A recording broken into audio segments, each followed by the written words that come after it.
एक डरावनी हैलोवीन रात में दोस्तों के एक समूह ने एक पुराने डरावने घर में एक पार्टी आयोजित करने का फैसला किया, जिसके बारे में लोगों का कहना था कि यह भूतिया है।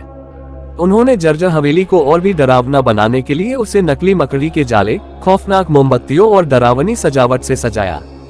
जब उनके दोस्त आए तो सभी ने डरावनी पोशाकें पहन रखी थीं और मौज मस्ती कर रहे थे। उन्हें नहीं पता था कि घर में कुछ अजीब हो रहा है। फर्श से एक अजीब सी धुंध निकलने लगी और इससे सभी को सचमुच डर लगने लगा। घर वास्तव में शांत हो गया और वे चारों ओर डरावनी आकृतियां और छायाएं देख सकते थे। आधी रात को किसी ने चिल्लाया और उन्हें एहसास हुआ कि उनका एक दोस्त गायब हो गया है। हर कोई सचमुच डर गया और घर में और भी अजीब व्यवहार होने लगा। दरवाजे अपने आप बंद हो गए और ऐसा महसूस हुआ जैसे दीवारें हिल रही थीं। पार्टी एक बुरे सपने में बदल गई थी। शेष मेहमानों ने बाहर निकलने का रास्ता खोजने की कोशिश की और उन्हें तहखाने में शापित चीजों से भरा एक गुप्त कमरा मिला।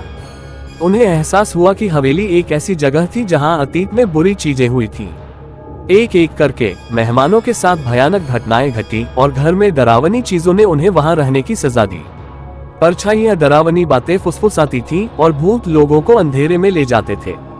जब सूरज निकला तो हवेली में फिर सन्नाटा छा गया।